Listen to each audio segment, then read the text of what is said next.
Hello. Hi everyone, how's it going? Welcome, welcome. Hope you're all doing well. So welcome to the stream. So for today's stream, I had originally planned on just doing an animation demo here. But then I got a request this morning on how to do smears and multiples. This is a demo I did in one of my Q&As last week. Was it last week or no, it was just this Friday. Wow. It seems so much longer ago. And I wanted to kind of redo that demo here so it could be recorded and so people could watch it and kind of yeah, 2 days ago. Geez, it feels like it was a week ago already. This has been a long 2 days. Um, so I wanted to redo that demo here so people could rewatch it if they want to, and it'll be recorded for them. I need some sleep. I got a little bit of sleep last night. Um, so that's what I'm going to be starting with today is multiples and smears. Now, for anyone who doesn't know what that is, if you haven't trained like as an animator, or you haven't reached that part where you reach those terms yet in your training, multiples and smears are a way of bridging the gap in large spacing. So if my hand has to travel from one side of the screen to the other in a very short amount of time, if I don't have enough time to do that, it'll create a pop where it just snaps from one to the other. So in order to bridge that gap more smoothly, I create a smear or a multiple. Now, just to kind of show you a visual example here, let's transition over to my desktop right here. So here are just some very quick examples of multiples and smears. So this is a smear frame. This is Elmer Fudd. That is not on model. That is not how Elmer Fudd should look normally. But in order to have the character go from point A, which is where the back of his head is, to point B, the animator smeared the in-between right there. We have this shot from Wile E. Coyote. This is a multiple, where they've multiplied the amount of times you see his head and his eyes so that you get this transition from point A to point B in a very short amount of time. And then, let's see, do I have another one here? Yes, this is a horrifying one from Winnie the Pooh. It almost looks like something from The Thing, where we've got kind of a mix between a smear and a multiple. We've got a smear of the head, but then multiples of the eyes. So smears and multiples are a great way of bridging the gap in fast timing and creating really snappy animation, that a real cartoony animation that you wouldn't be able to get normally. Now, the problem is, how do we do that in Maya? With 2D, all you have to do is draw it. Easy. If you need a smear, you just smear it. Done. But how do we do that here in Maya? That becomes much, much harder. Now, depending on the rig, sometimes you can kind of just build a smear in manually. So, for example, with this rig here, if I wanted to, I could create a smear in his hands just by taking the controls and stretching them out. Now, it'll look horrible when there's no motion to it here, but you can see I could smear this out here and make that hand stretch out. I could take, let's see, all of these controls here, move those out, and you can see, starting to create a smear effect. So that is one way you can do that. But what if we want a different type of smear? So let me find an example here of a good smear. Well, something like this, where it's just the whole thing has smeared across. It's not just stretching the fingers, but it's like the whole arm or the whole face has just kind of stretched over to the side. How do we do that? Well, there's a lot of plugins you can get to help with that. Those would be kind of the most professional way of doing it, having a plugin that's built for it. But in a lot of cases, especially when you're first starting out, or even when you might be working at a studio, sometimes you don't have access to certain plugins. And this happens when you work freelance as well. Sometimes you can't use a specific plugin. So you kind of have to do it with Maya's tools. Now, whenever I have to do this, I have some very quick ways that I like to use to get basic smears or multiples. Now, this is not the be-all, end-all. These are just some very simple ways of doing it. Okay, so I think we'll start with a smear first. A smear tends to be a little easier, just to kind of get started. So to do this, I'm just going to quickly pose out this character and do a very, very basic animation here. So let me turn off the camera, and I just want to have him start here on frame 1, and I'll set a key on everything, and let's just kind of quickly pose him out. And I do want to mention, if anyone has questions as we're going through all this, definitely let me know. I'm always happy to answer questions. So adjust his hips there. Let's move his feet. Kind of just give him a nice relaxed pose here. And this is something I like to do whenever I'm working on even just a little test like this, is to pose out the character ever so slightly. And the main reason for that is it makes them feel alive. You're not just looking at a character in an A pose or a T pose, which tends to be very... not only is it generic, but when you see a character in that pose, it's very easy to just fall into mechanical workflows, because we see the character as this just rig, this piece of geometry, instead of seeing them as a character with life and personality. So as soon as we start posing them out, we get this feeling of an actual character. So even though this character here, his face is bland and hasn't been posed out yet, and I'm not going to pose out his face, I don't want to take too much time doing that. By having him actually in a pose here and just kind of feeling relaxed and just nice and standing here, that feels like a character. And this just kind of helps us as animators focus more on the character and the performance, and less on the, oh, it's a rig that I have to move from point A to point B kind of thing. So just a nice little tip if ever you want to do some tests like this. I find this very, very helpful. Okay, so we've got that. Very simple pose. Okay, so now from here, I want to transition him over, let's see, from frame 1 to frame, we'll say 5 here. On frame 5, he's going to basically see someone and kind of just raise his hand super quick, just to kind of wave hi.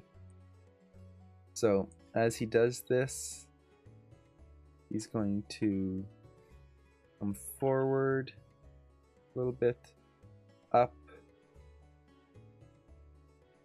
and this foot's just going to roll up slightly. I'm going a little bit more overboard on this than I should really, but I like doing little animations like this.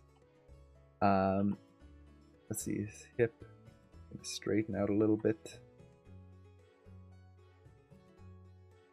And let's do the foot roll just a little bit more. And I want to twist his toe, or twist on his toe, I should say, like so. Just so his foot kind of comes forward a little bit, like so. And then he's going to raise his screen right arm, so his body's going to kind of just rotate a little bit there, like so. Come forward on that side. And we like to watch these little animations. It's nice. I'm glad it's nice to watch. So just something little like this. So the body itself isn't going to be moving much. I don't want to have to smear the whole body for this demo, or else we'll be here forever. But his arm is going to snap up, basically. It's going to come up here, and in a very short amount of time, just 4 frames, his arm's going to go from down at the bottom to way up here. Now, his arm's going to twist a little bit. Whenever I'm trying to pose out the arm, one thing I like to do is look at where the elbow bends here, and then I can figure out how to twist the shoulder. So for this, like to wave this way, his shoulder needs to rotate this way. That way I get that rotation in the right place there. Let me zoom out this camera here just a little bit. Okay, so something like that. Shoulder's going to come forward.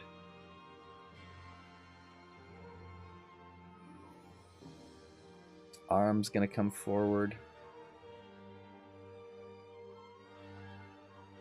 This song brings back memories.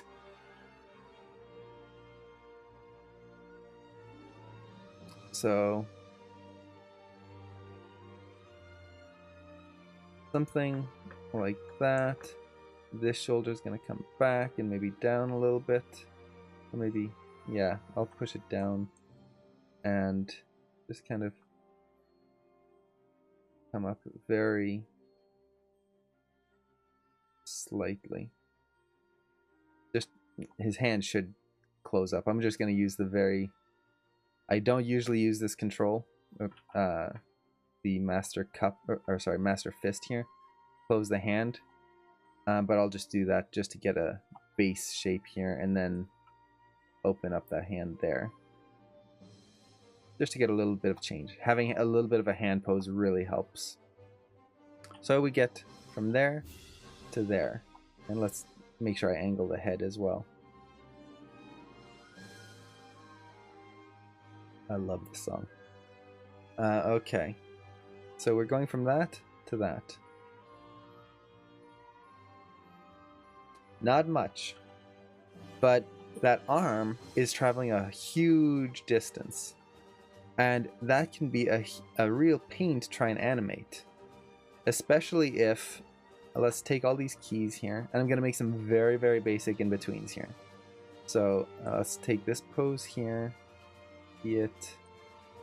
And basically I want just this little twitch of motion here. And then afterwards...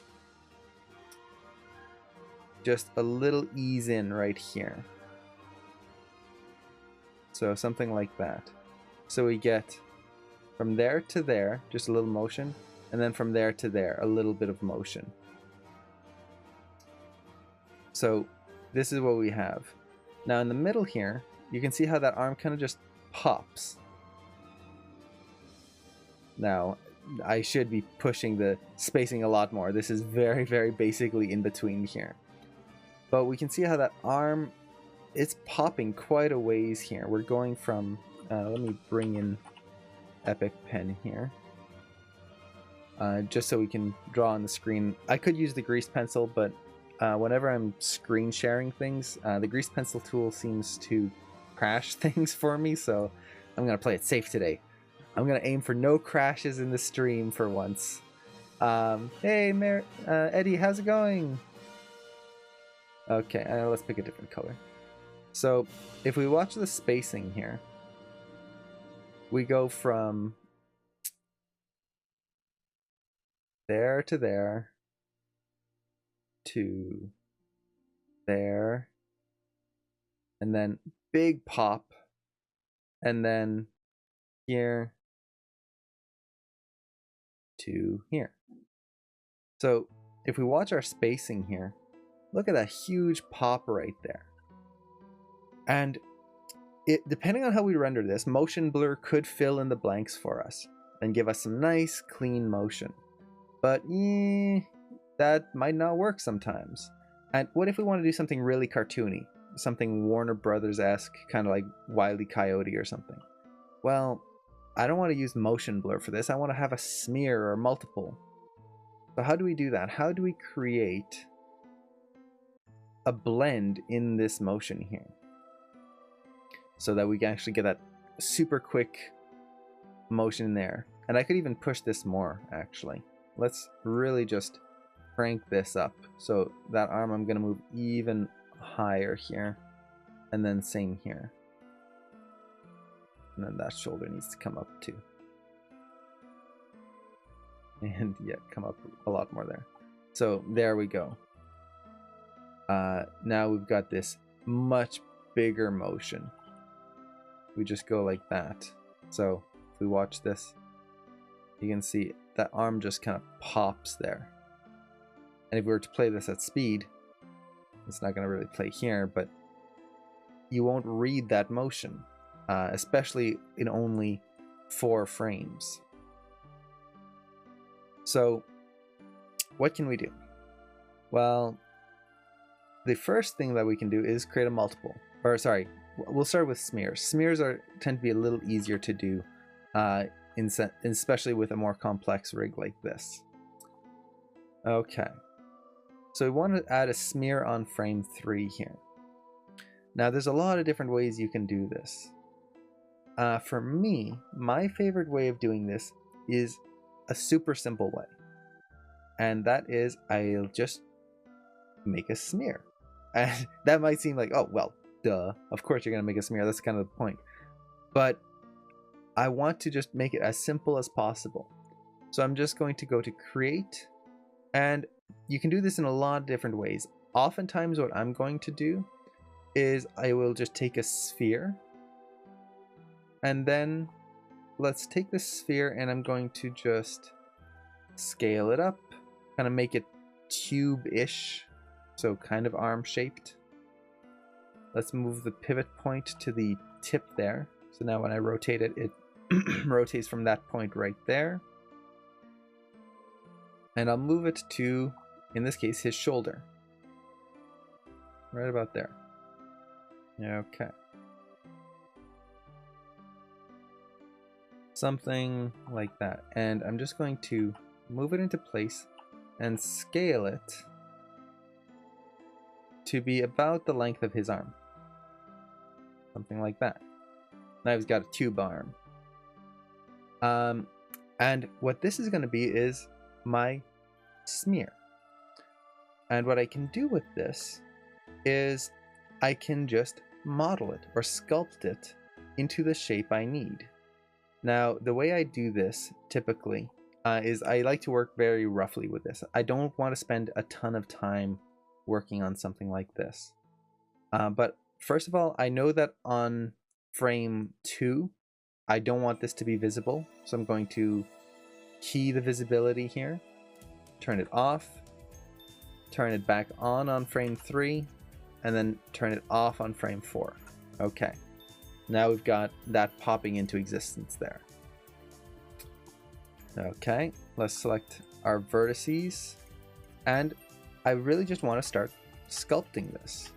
Now, when I'm sculpting this, one thing I do find helpful is to use something like the grease pencil tool, or in this case, I'm going to be using Epic Pen, to kind of figure out how I want to create that smear in the first place. So I'm just going to kind of draw out where his arm is over here. Super simple. Something like that. Draw it out over here. And the reason I like to draw this out is because having that frame before and after, it just kind of makes it super easy to figure out where you want to go in between. So for the in between here, I want to kind of create this smearing motion here, where it's just kind of, I want to bridge the gap between this huge space in here.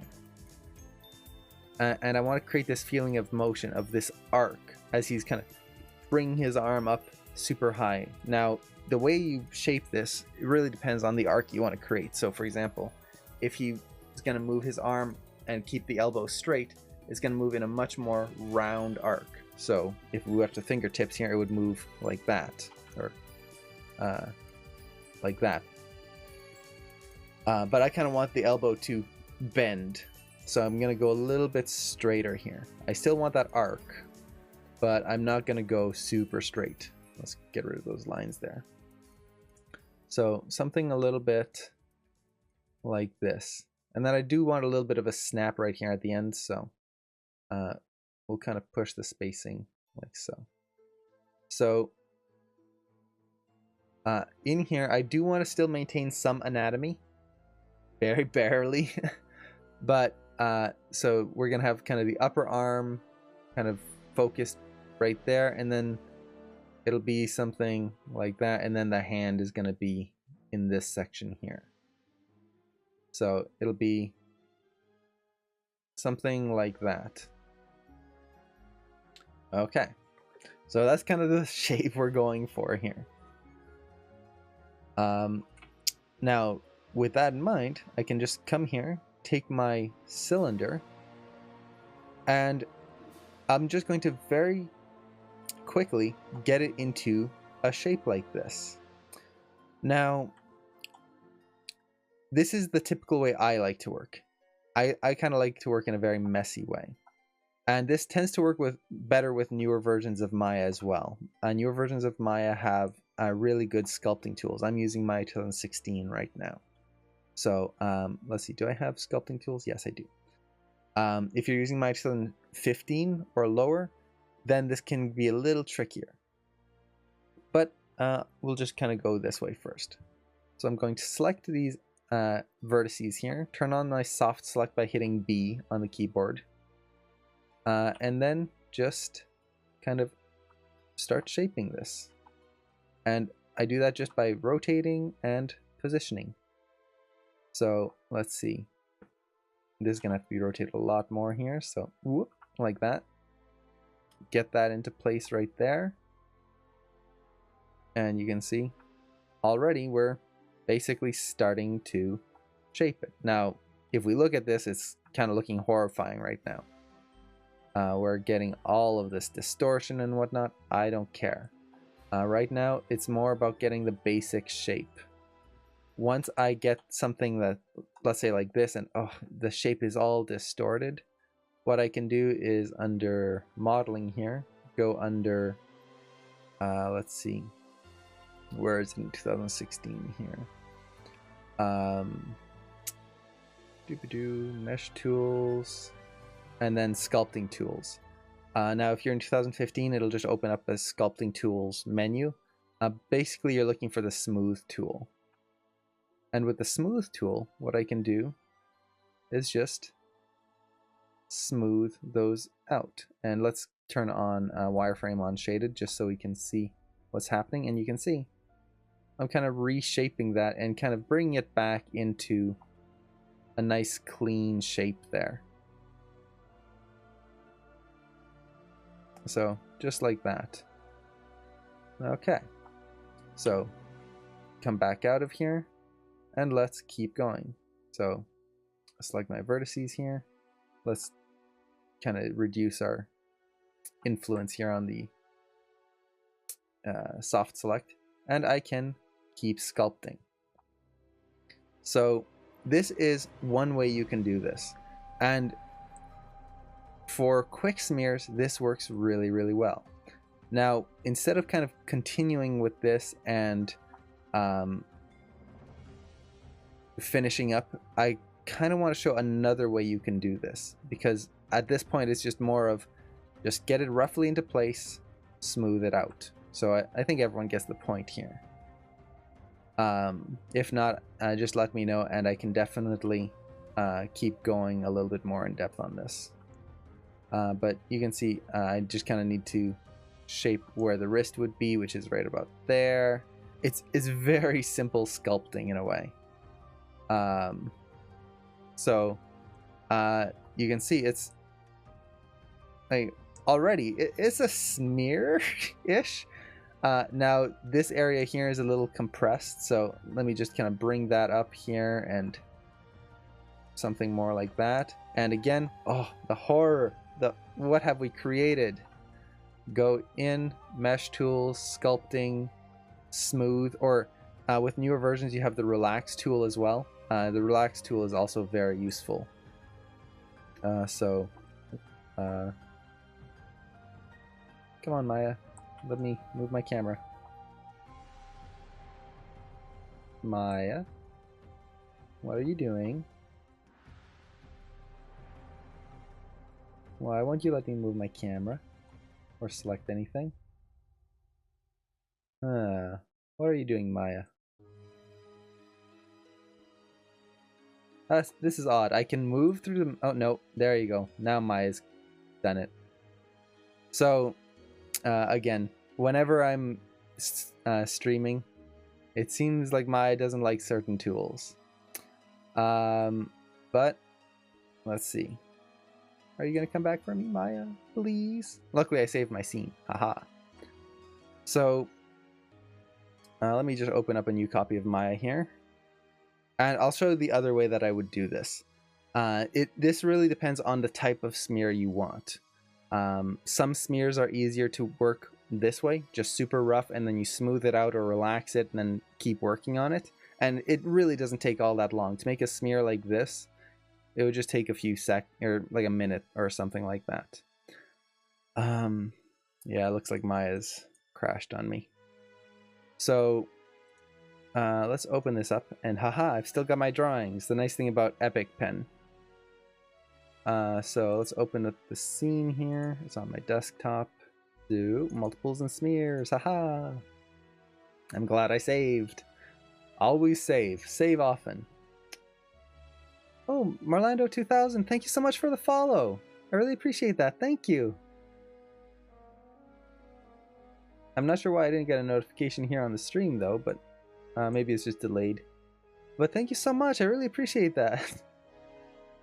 Okay, so we're back to what we had here before we did the smear. Okay, so how can we make another smear that maybe we want to be a little bit more flexible and really work on that arc of the smear?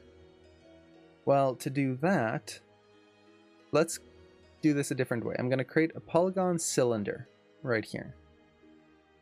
Okay, polygon cylinder. Again, let's scale it up, and I'm going to move the pivot point to the tip here of the cylinder. This way, when I'm rotating it, I can basically get it to line up, in this case, with the shoulder again. So, bring it down. Let's just put it into world mode here. It'll make it easier to position. So, there we go. Select that. So we've got something like this. Okay. Now the actual angle, I want it to be angled up. Look at my drawing right there. We've got that. And I'm going to take this polygon cylinder and I'm going to turn off subdivision caps here. This way I just get this straight, flat cap there. Okay. And actually, wait, let me do this here. I'm going to turn this back on because it's going to make it easier to get a starting point. And I'm going to go to Create, go to Curve Tools, and I'm going to use CV Curve Tool. Now from here, I'm just going to start creating a curve, starting from that point. This is why I left it. I snapped by holding down the V key. The start of the curve right there. Oh, thank you so much, Morlando. That means a lot to me. Thank you so much. So we're going to start the curve there, and then I'm just going to, let's see if I can go into this viewport here. Let's see. No, it's not creating it. So I'm going to do it in the perspective view here. I'm just going to create a curve. Now, sometimes you might have to create the curve on the ground here. You can see it's creating on the ground. That's fine. I'm just going to add in a few points right there. All good. If I had one of the orthographic views in there, I could have just used that.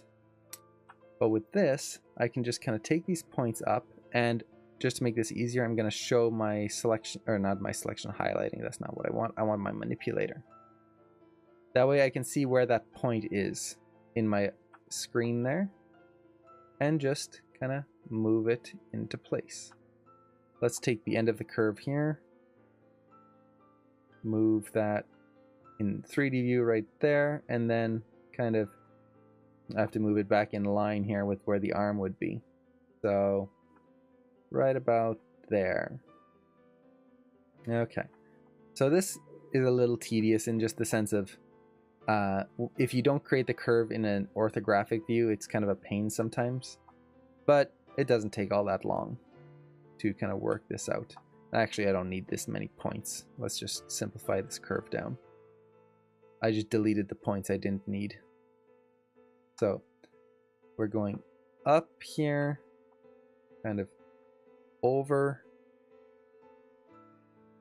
like so, aiming for the center of the smear, and something like that. So we've just got this very simple arc. Perfect. I'm actually going to shrink this down just a little bit, make it a little smaller, and take this point and just snap it to that center there. Approximately right. Snap. Oh wait, duh. There you go. Ta-da! So we've got this curve here. Well, with this curve now in place, what I can do is I'm going to make sure that this point is actually lined up with the center of my object right there. It doesn't have to be perfect, I just like to keep it centered. I can line that up there. Select my poly cylinder. I'm going to turn off subdivision caps again. Select that face, select the curve, and extrude. Now, at first it's like, ugh, that didn't do anything. But if I up my divisions here in the extrusion, well, there we go. We start getting a shape that flows with the curve. And I'm not going to add too many divisions here because I don't want it to become overly complicated in terms of detail just yet. But let's kind of lower this down just a little bit more.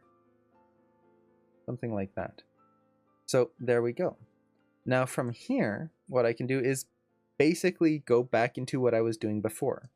I can take some of these points, kind of move them down, try to line them up there, maybe move these ones, scale them in kind of for the wrist. Sorcery, exactly. And kind of just shape this the way I want it to be. And you can see it's not much, but it kind of just gives me that start that I need. And the nice thing with this is I still have construction history. So if I select my curve here and go to control vertices, even after kind of modeling it a little bit, if I need to make a big adjustment, I can still do that. And it'll adjust the whole thing. So if I want to add a wiggle in there or something. So that's the nice part about this that I like. So we'll go with something. Let's kind of take this, expand this up here,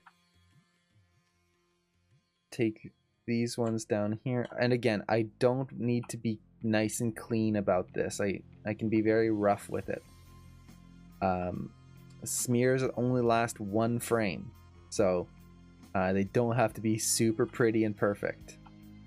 It really is just a matter of getting something in there. That's the hard part. So I'm just kind of scaling this up and shaping it so that I get this nice arc to the arm. So something like that. Now you can see it's kind of arm-like. It's arm light. So let's see, scale this up just a bit more, but bring it down, and then I'm going to just kind of select these ones here and scale them up, something like that. Okay, now if we look at it from the side here, that's not really arm-like, so I'm going to just kind of scale it thinner. So now that's starting to look like an arm. Very simple arm, but it's an arm. And if there's any areas where I need more detail, so for example, I really want to sell the fact that this is a hand, I can just use my insert edge loop tool. So again, hold down shift, right click, insert edge loop, and I'm just going to add like an edge right here. And with that, there you go. I can create the feeling of a wrist, something like that. There we go. Okay, and if I smooth this out, we get that shape right there.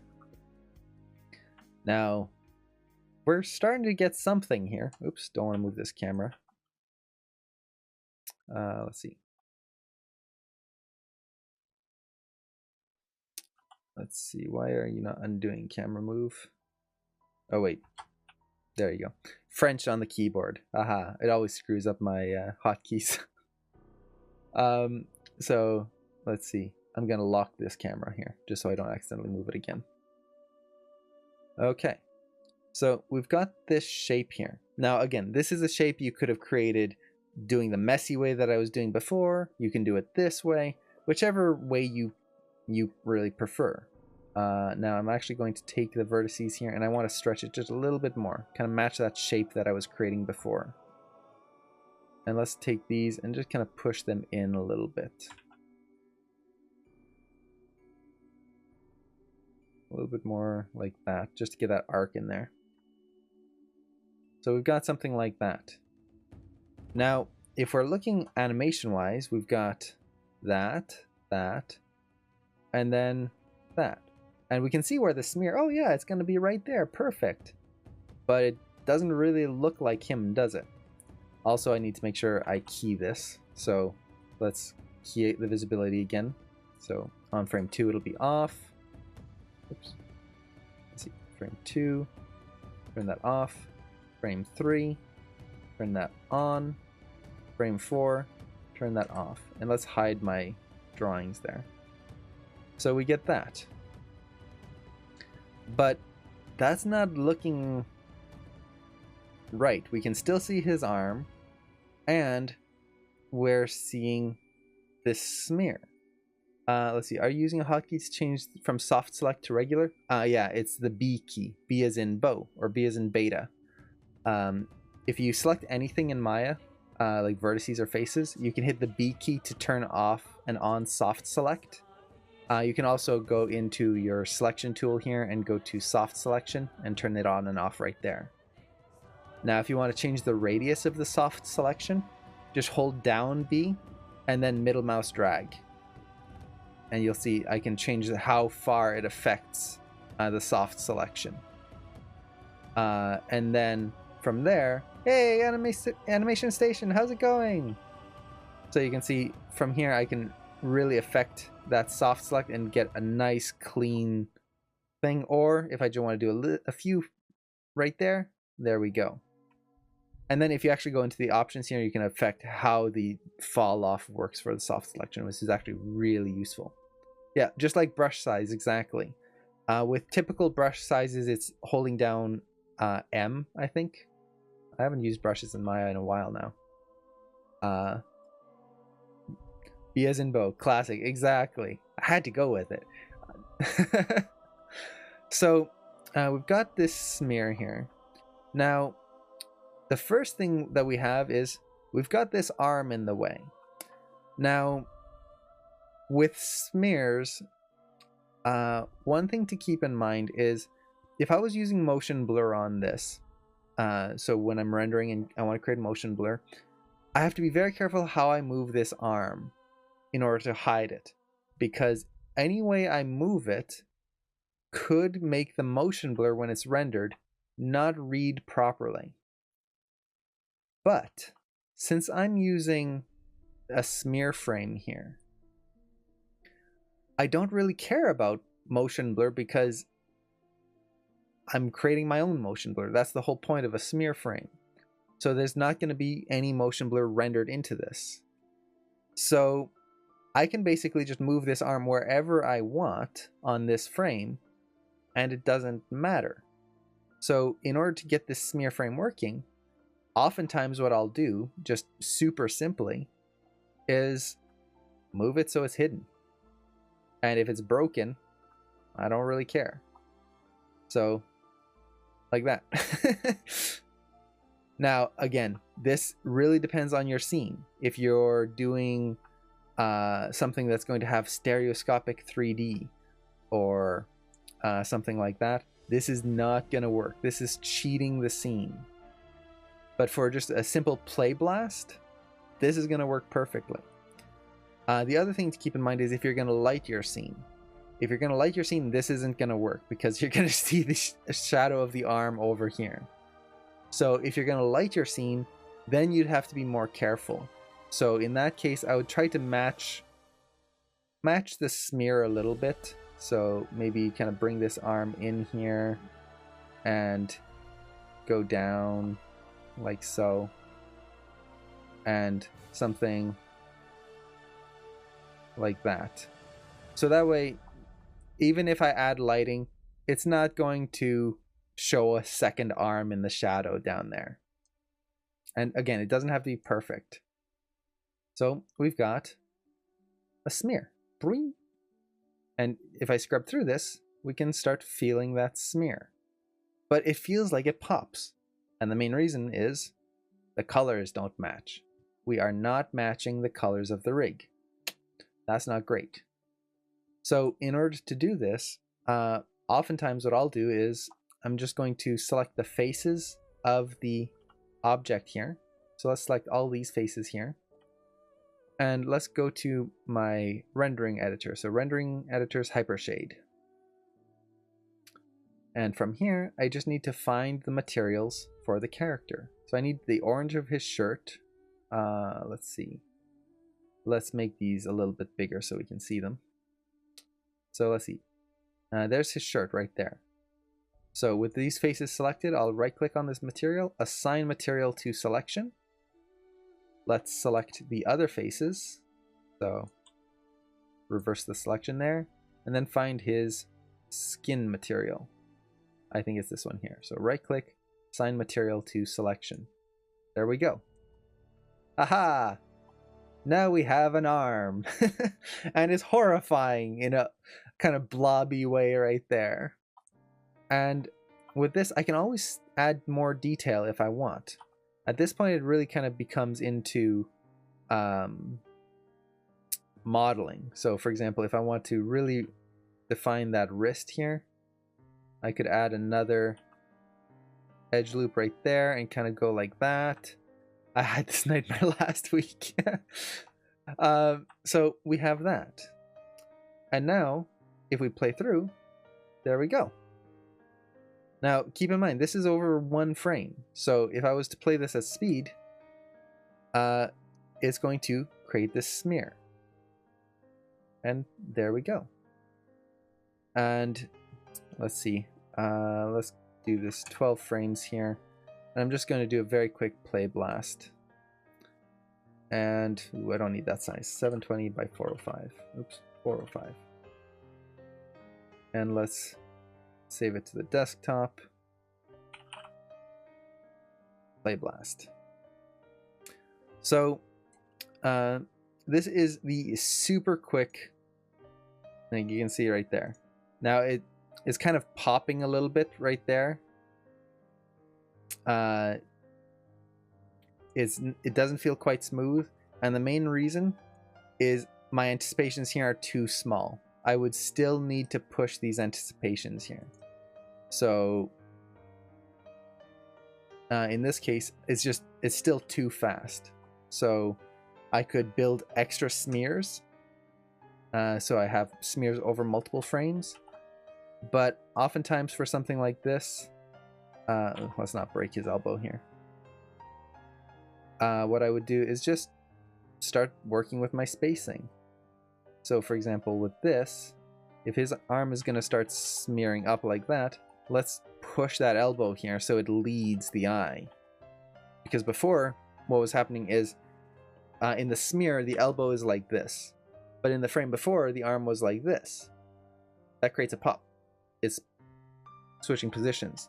So by dragging the wrist here, now we're going to feel that flow. Same thing here. If I drag this down a little bit,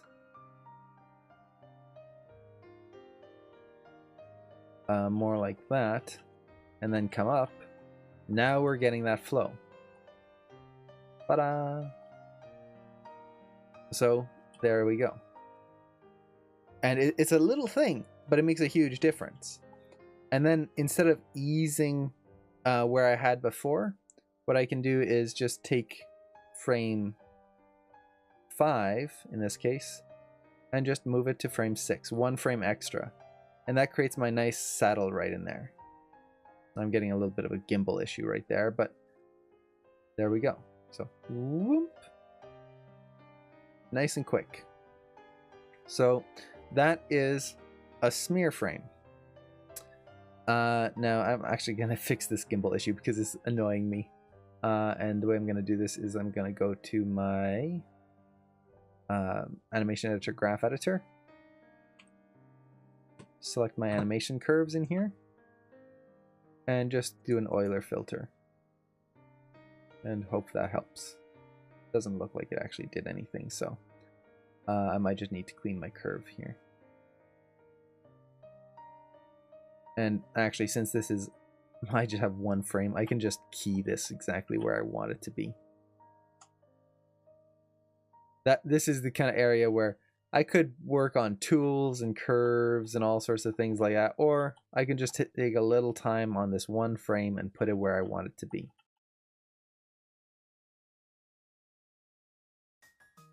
Let's see. So it comes up. Oh yeah, that's what's happening. So it's coming up here. It should be over here. Again, watch that arc of the arm. Make sure it flows with. Then over here it should be this way. And then actually let's bring it forward. Move it in an arc that way. There we go. And let's ease in just a little bit more. But there we go.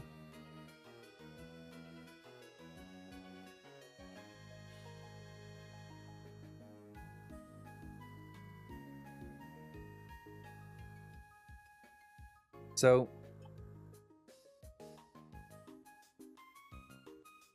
we've got this motion here. And you can see it didn't take all that long to do. It's kind of a pain. It's not perfect. I will say that right away. This is a very quick and dirty way of doing this. But it works. And especially for more cartoony shots, it can work amazingly.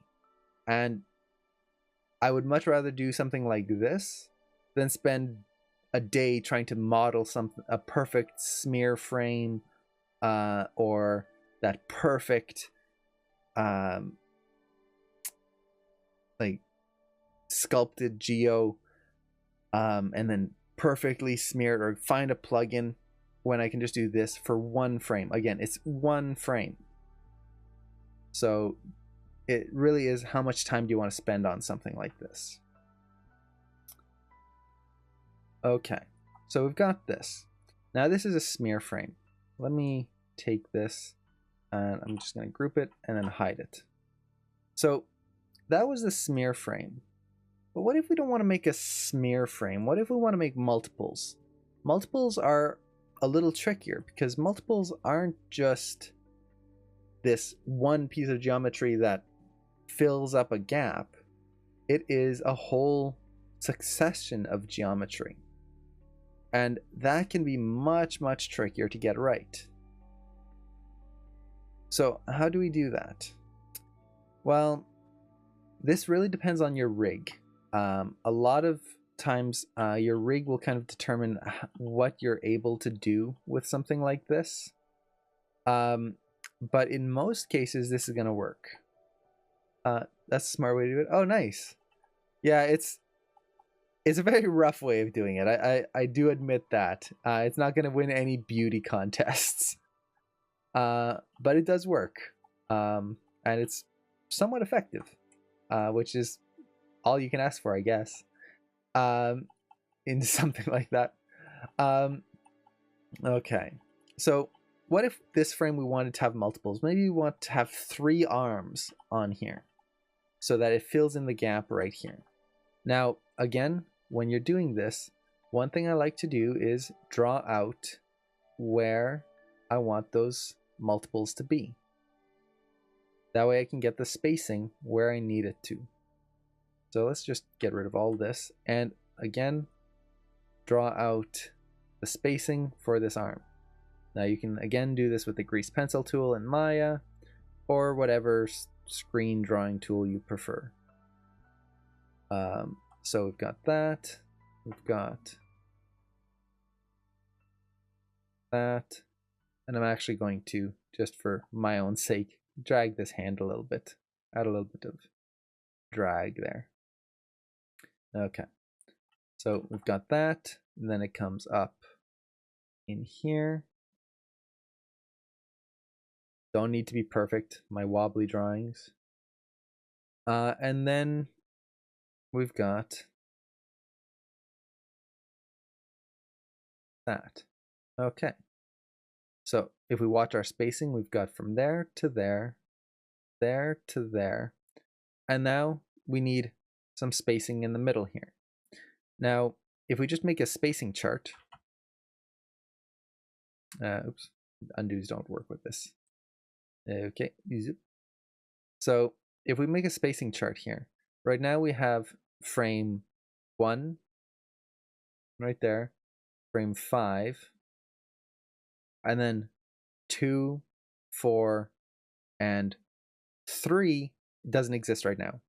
And if we were to just put this right in the middle, or favoring one of these, we've still got this big gap here and here. That's not working quite right. That's just going to be a pop. So for example, if we put that right there, we've got big spacing here and a big spacing there. It might feel like a pop. So what we want to do is we want to create the feeling of more ease in and more ease out by having, if we had more time, we could just do this by adding more frames, but we have to do it in one frame. So what we can do is just make multiples of that arm and fill in that spacing. So as I'm looking at this, what I want to do is I want to kind of figure out, okay, how do I want this spacing to be? Because I don't want just all the arms to be evenly spaced in this gap here. I still want to consider my spacing. So, oops, I didn't want to delete all that. Yay, I can undo. Oh no, I just deleted it again. I want the eraser tool. So I want to have this arc here, and we've got spacing from there to there. From here, oops, the arc is going to be this way. So I want to push this arc here. And let's see, can I make that even better? Let's try to push this out a little bit more, like so. Okay. And for the spacing, I'm just going to add 3 arms. I'm going to kind of favor the top here a little bit. So maybe about there, and then maybe one here. So that way it increases, and then starts slowing down, right? Something like that. Okay. So this is the spacing we're going to go for. Something like that. So we've got our arm, we've got our animation, but now we need to make the multiples. Now there are a few ways to make multiples like this. And I'm going to show the simple way first, and then I'm going to show a way that I actually haven't used before, but I kind of thought up of it this morning, and I kind of want to give it a try. Uh, so these are just 2 ways to do it. There's a lot of different ways. There's plugins, again, that you can use to create multiples and things like that. But with most plugins, what it'll do is it'll just kind of create a ghost trail, which is nice, but you don't have full control over the actual multiple. With these methods, as much as they're kind of, again, dirty and just rough, you do have a lot more control. Okay, so let's just get started here. To do this, what I'm going to need to do is I'm going to need to first position this arm in that first position. And I'm going to have this shoulder actually lead here. So it's going to be up there. So let's get this arm to be in that first position. Let's rotate the elbow here. Drag that up. So something like that. I'm still considering the spacing of the elbow as well, even though I've just really looked at the wrist here.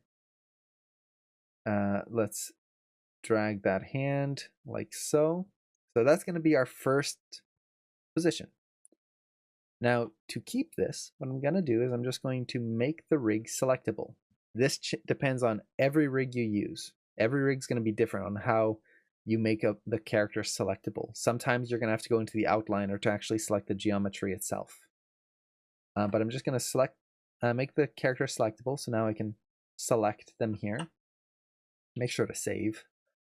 And I'm just going to select his shirt and his skin right here.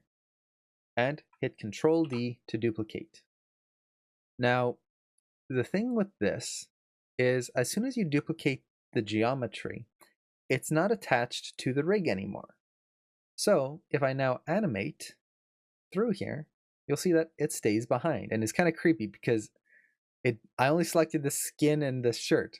So I didn't select the eyes or the hair or anything like that. We get this hollow man look there. So, kind of creepy. But there we go. We've got this duplicate in the position that we had before.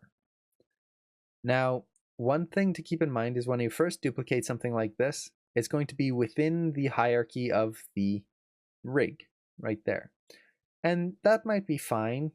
I mean, it might not bother you at all. For me, I don't like having just this hierarchy in the rig there that I can't easily select because it's hidden within the rig and I'd have to expand the rig and all that stuff. So I'm just going to go to create, and I can just create anything here. I'm just going to create a locator. Boop, right there. And the reason I'm going to create this is I'm going to use that and select the geometry I just duplicated and group them together by hitting Control G. Now, what did that do? Well, it just pulled the geometry, the duplicated geometry, outside of the character group and into this new group. There we go, haha. So now I can very quickly just select it right here. So there we go. That's the first arm. Now, let's get all the arms in place and then we'll kind of clean this up. Okay, so we do the same thing as we did before. Select the arm. The elbow comes up. Let's see, the arm is going to start to straighten out here. I don't want this perfectly horizontal, so let's kind of drag that wrist in there a little bit. Make sure I'm still following my arc. That's very important. Even though you're working with multiples, you're still working with animation. Well, it basically is animation, so you want to make sure you're following your arcs. So let's lower that just a little bit more there. Whoop, right there. I think you can just Shift P to unparent. Yeah, I think so. I'm gonna try that. Usually I try to avoid that with rigs because I'm so afraid of breaking a rig. I've broken so many rigs in my past. I'm paranoid about it. But yeah, we'll give that a try. It might actually be way quicker and easier than having to create a locator or some null object. Thank you for that. So let's see. So we've got the arm in place here. Let's select the geometry, duplicate, and then let's see if we can do it the quick way. I'm just going to move the character over like so. Select this and hit, you can either go to here, Shift P, or unparent right there. So let's hit that, Shift P. There we go. Way easier. Thank you so much for that. That is way, way easier. Now, the problem right now is you'll notice that the name is the same for these two objects here. So usually when I'm going to duplicate these, I'm going to just call this shirt. Okay, I'm calling it there. Shirt mult1. And then body mult 2, or sorry, 1 right there. I can copy the name. Let's hide this. Okay, copy the name there, paste it on here. Maya will automatically, if we put it in the same group as each other, so put them in that group there and ungroup this. There we go. So rename this. Maya renamed it for me because they're in the same group. And then let's do the same with the shirt. There we go. So we've got our two multiples there, and I can delete the locator. Okay, so again, we repeat the process. Select the arm, go up. Let's rotate the shoulder here so that it's starting to come up. Kind of straighten that out. And I might push the spacing a little bit more so that the arm can stay straight here.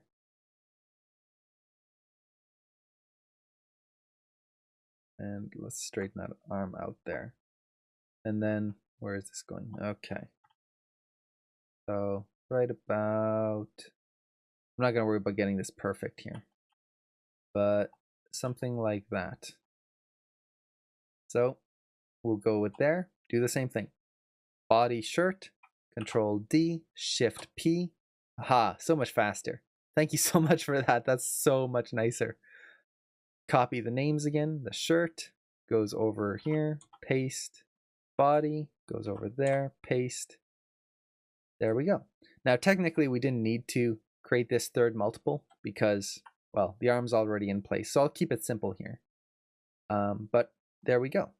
Now we have multiples. So let's hide that. And ta-da! That's pretty much it. Now, at this point, I would want to make sure that I can't select my body anymore on the rig. And beautiful. Until we go off the frame. And then we get this horror show right here. Now, this is where we need to kind of do a little bit of, I wouldn't say modeling, but tweaking of the geometry. So I'm going to select the multiples that I have here, and I'm going to isolate them. You can do this by going to Show, Isolate, Select, View Selected, or you can click on this button right here. So this is the geometry for those pieces. And what I'm going to do is I'm just going to delete the geometry I don't need anymore, because I don't need it. I don't need to see his face here. So to do this, I'm just going to select, for example, his shirt here, select faces, and then I really just need up to this elbow here, or sorry, to the shoulder. So I'm going to select this face here and then double click on the next one beside it while holding down Shift. What that'll do, if I go into wireframe here, is it'll select the whole ring around that arm. I can hit delete, then just double click on the geometry on the left side that's not attached to the arm and hit delete. And that got rid of everything except this shirt. And let's just kind of keep doing that for everything. So select faces. I'm going to select these faces here, delete, double click on the other side there. Nope. Come on, double click, there we go. Hit delete. Next piece. There we go. Face. Select the faces I don't want, delete, double click, delete.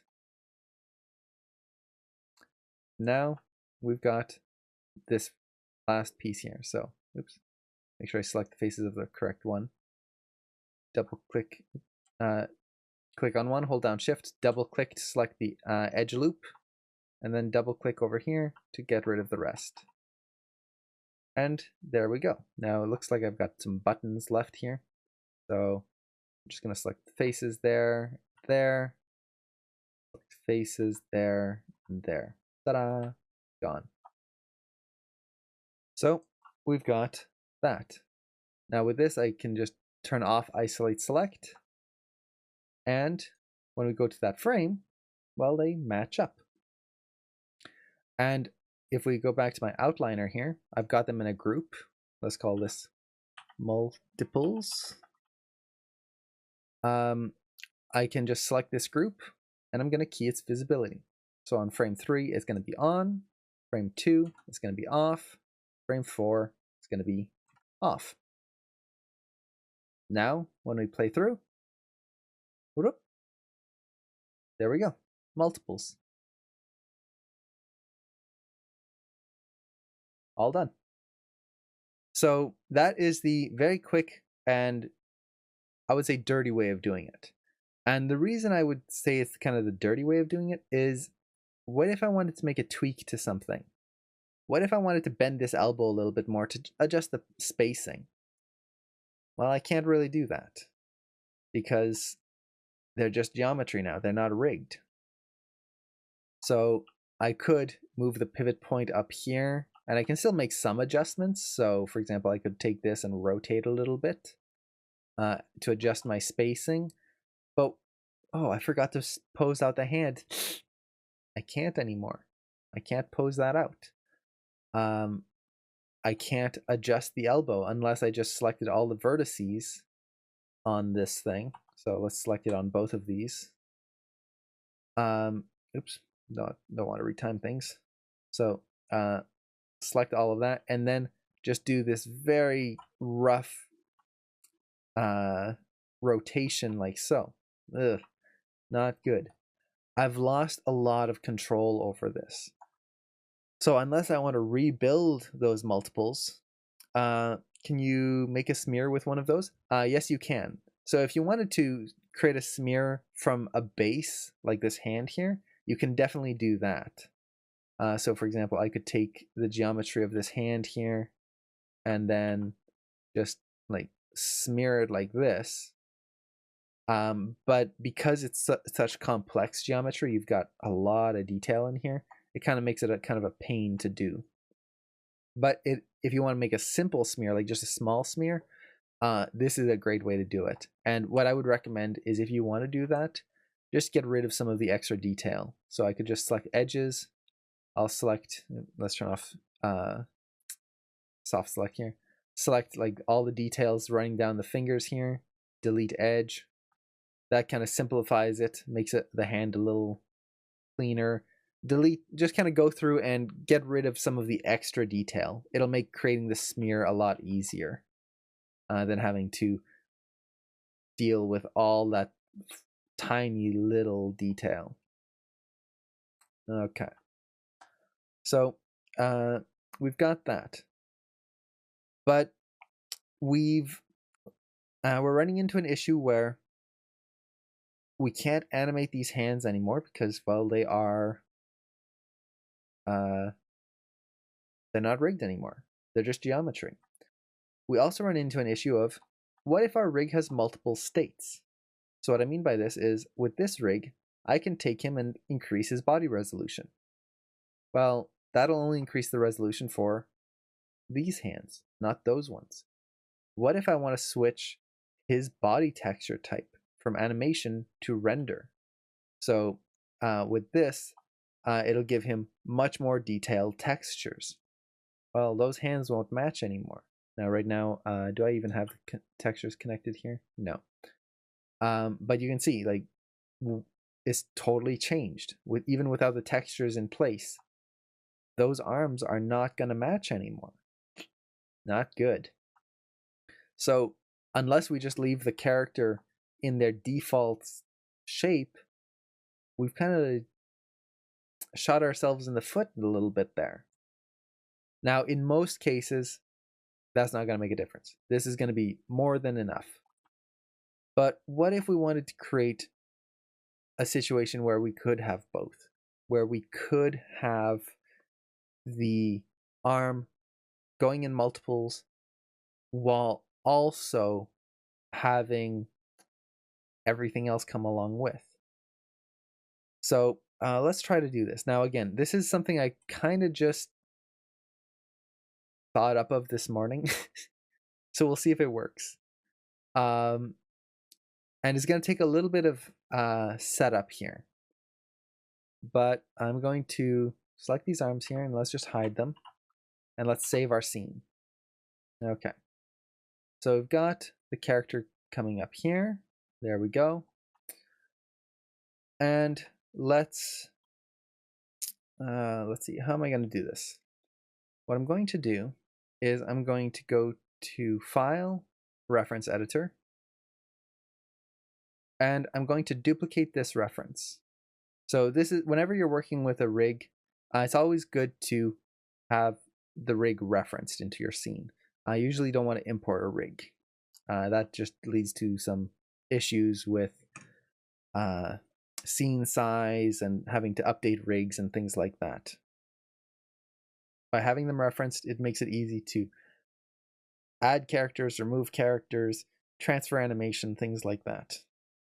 So let's see. Okay, good. I've duplicated the character here.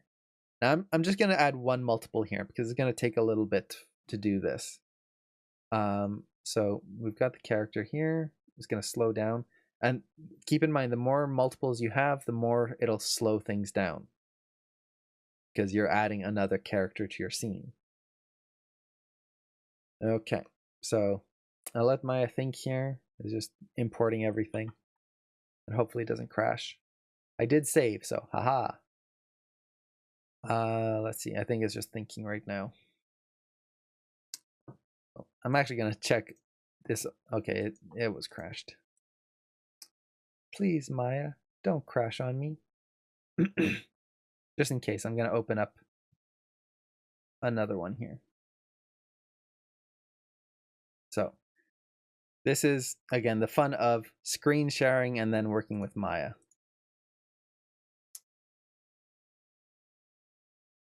Yeah, it looks like it might have crashed. Okay, that's fine. I can deal with that, Maya. So open this up here. And instead of duplicating the reference, I'll just bring in a new reference. And that should give us the exact same thing. I was just hoping duplication would be a little faster, but no, it was not. And if anyone has questions on any of this, definitely let me know. I know I'm kind of glossing over some things a little bit and like some tools and some techniques, like when I'm duplicating or selecting edges or vertices or anything like that. If you're actually interested in the actual like tools and hotkeys to do things, just let me know. I'm always happy to go over those. Okay, so I'm just gonna make sure I still have my can you key visibility? Yes, you can. So that's actually how my multiples are working right now. If I turn this back on here, you'll see that the visibility is off on frame 2, on frame 3, and then off on frame 4. So that's how I'm managing the multiples as well as the smear. The smear was doing the same thing.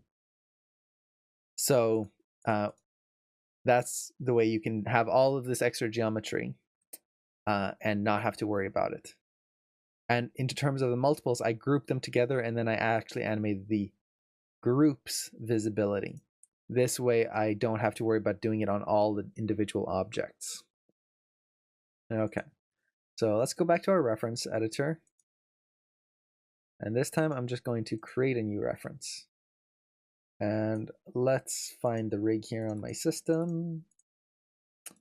Character, Jules, and bring him in. And let's hope Maya is happier with me this time. So let that load. I'm going to check my other version of Maya just to see. Oh, it did come in. Aha! Now we've got 2 versions of Maya that are working. Perfect. So it was just a little slow. But you can see how we have two versions of the rig now. Now, when you are using the reference editor, it's always a good idea to adjust your namespace here. The namespace is the kind of text that goes before the name of the rig. So for my main character, I called him car for character. And then I'm going to call this one mult for multiple. And the reason this is important is now when I select a control, I can see, oh, that's the character's control. And that's the multiples control. So I'm going to just move the multiple over to the side here for now, using the layout control. Is there any drawback to copying over all current animation onto the duplicate rig in order to have a posing template for adjusting? Not really. If you wanted to do that, you could use the Atom tool, which is under File, Atom, in Maya 2016 and higher, and in Maya 2015, it's under Animation, Animate, I think. But yeah, you can just copy the animation over using that, transfer it onto the new rig, and then you'll have everything in place. Now, this is the first problem with having multiple rigs like this, is I want to be able to animate this rig and then have my multiple rig do the same thing. Because for this multiple, if I suddenly have this character here in place, and I put the arm where I want it to be, but then suddenly I have to move this character's hip over to the side, like that, well, now nothing's going to match anymore. I'm basically going to have to animate two rigs at the same time just to keep one arm in a somewhat similar position. That is a pain, a nightmare. And then what if I have 2 or 3 or 4 multiples? That means having to animate 4 different characters all at the same time? No, that is a nightmare. So what I could do is I could transfer animation. And transferring animation is okay, but that means every time I make a change, I would then have to export the animation from my main rig, transfer it onto my other rigs, and then adjust the multiples, like the areas that I want to create multiples of, the arms, the legs, whichever, and deal with that. Another big pain. So in this case, basically what I want is I want to, first of all, just see this character's arm. I don't want to see the rest of his body. I just want to see the extra arm controls, not all of the extra controls on the body. And I want him to match the animation that I'm creating here. So how do we do this? Does using smears or multiples just depend on style choice? Yes, basically. Also, do you think it'll look weird to mix them up in the same shot motions? No. You can go from multiples to smears and back again, however you want. Just do a Google search for multiples and smears on Google, and then you can see here. Like, look at all the different types of smears and multiples you can do. So for example, even this one is kind of small, but you can see it's multiples of the mustache and whatnot, but a slight smear of the eyes. This one here is just multiples of the iris themselves, the pupil. Let's see. This is a good one. That's a good smear right there. Even that hand right there. So here you've got multiples. You can see all the different noses, but in the middle, it's a smear as well. So you can mix and match, and you can go from one to the other and back and forth. It really is just a matter of making sure it flows. That's where the spacing principles, like if you actually watch these, they're keeping an eye on the spacing, making sure that the spacing of the eyes aren't just linear and even and boring, but easing in, easing out here as well. Like you can see, one pose favors the other a little bit more, especially on this dog here. It's easing out, and then you get this big pop right there. It's the animation principles. So, and then here, those smears. SpongeBob is, especially early SpongeBob, is kind of horrifying for smears. Some of the smears they've created. smears and multiples. But yeah, mix and match, no problem. It's just you, just like anything, you kind of have to make it in an appealing way, and that just comes from like stylizing. Uh, if you're not paying attention to the spacing, you're not paying attention to the arcs, it's just not going to look quite right. Okay. So, hey, could this work for games? It depends on the game engine. Typically, I would say no, because with game engines, they rely on a little bit more information. With a movie or something like that, a film, cartoon, you're basically creating still images. So once I animate this and I render it out and I put it on a film, it is no longer a 3D rig. It is just images, just like if I had drawn in 2D. With games, they are running 3D models. Even though we're seeing a 2D image on our television, or if you have VR, then it's in 3D, which is awesome. But when we're watching it, it's still a 3D model. You can move the camera around. It can still react. And depending on the game engine, having those multiples might cause issues because they are actually separate from the main rig. But you only see the hands from one perspective. Someone mentioned that Overwatch has a load of smear frames in the hand animation. Yeah, smears are a little different depending on how you create them. If you smear them by pulling the rig, so for example, with this rig, I could actually turn on his bend bows. This is another way you can create smears. I can use these controls and just smear his arm like so. And this creates a different type of smear, more of a distortion smear. But with this, I could create, that shoulder is not working right. There you go. I can create a smear in the arm, but I'm using the controls that are built into the rig. With a multiple, you're adding things.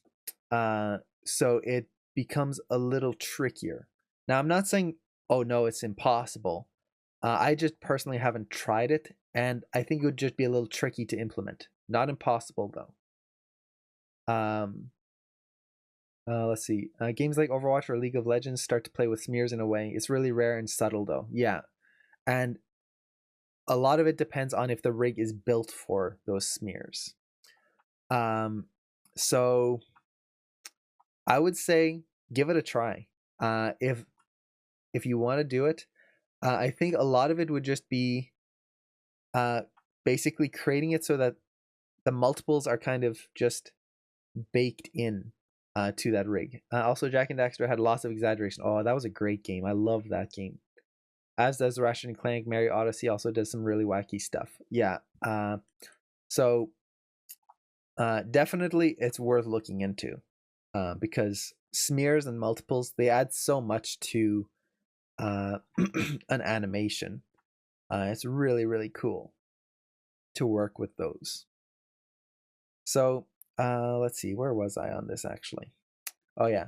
So what I'm doing here is I want to create a way of adding multiples or smears, but without losing the ability to animate those smears and multiples, or sorry, just multiples, not smears. I want to be able to animate those multiples, still have connection to be able to switch the textures, the mode of the rig, but without having to always reanimate or like double my workload. So the way I'm going to do this, first of all, I want to figure out a way so I don't have to animate two characters at the same time. And this is actually pretty simple. Or should be. Again, I've never actually done this before. This is going to be the first time. Usually I just do quick multiples. So I'm going to select my main character here. This is the character that I want to have to animate. And then I'm going to select my multiple character, basically the one that I want the animation to copy over to. Hey, Swifty, how's it going? I think Jack and Dexter was one of the first games with anything like that. Oh, it was amazing. So cartoony and expressive. I remember the first time I played that, it felt like a cartoon. It was alive. Um, yeah, Banjo Kazooie is another one with great squash and stretch, especially Banjo and his nose. There was a lot of great overlap and stretch on that. And then Mario 64, if you count the uh, the head that would come in at the start, and he'd introduce the game, and then you could pull the nose and smear him all across. That's basically the same thing. You were creating smear frames with Mario's face. Oh, Earthworm Jim, so good. And Tommy Tallarico's music in that game was so good. Okay, getting back on topic here. Select my main character, select my mult character, my multiple character, and I'm going to go to Windows, General Editors, Connection Editor. Now the connection editor in Maya is basically a way to connect attributes from one character or object to another. And what I want to do is I want to connect my main character's translates and rotates for the cog, the main hip control, from one to the other. So let's do that. I'm going to find my translates. So let's see, translate right there. And I'm going to connect it to translate. Then I'm going to select rotate and connect it to rotate. Like so. Ta-da! So what this means is now when I select this control here and move it, I'm moving two characters at once. I've copied those attributes over onto this one, and you can see they're yellow, they're connected. Now, what I just need to do is connect all the main controls. I don't have to do all of them because I'm just interested in the arm. All I need to do is connect the translates and rotates of the controls leading from the cog up to the arm. So this will be the cog, the spine. So let's select that one, reload right, connect the rotations. I don't need translations since I'm not using them. Oops. Select this one, reload left, select this one, reload right, connect the rotations, select the clavicle, reload left, select this one, reload right, connect the rotations again. Oops, make sure I have this the correct one there. Rotate to rotate, there we go. And I'll do the translates as well. This control, reload left. This control, reload right. Again, translate to translate, rotate to rotate, like so. And you can see how I'm starting to connect this all together.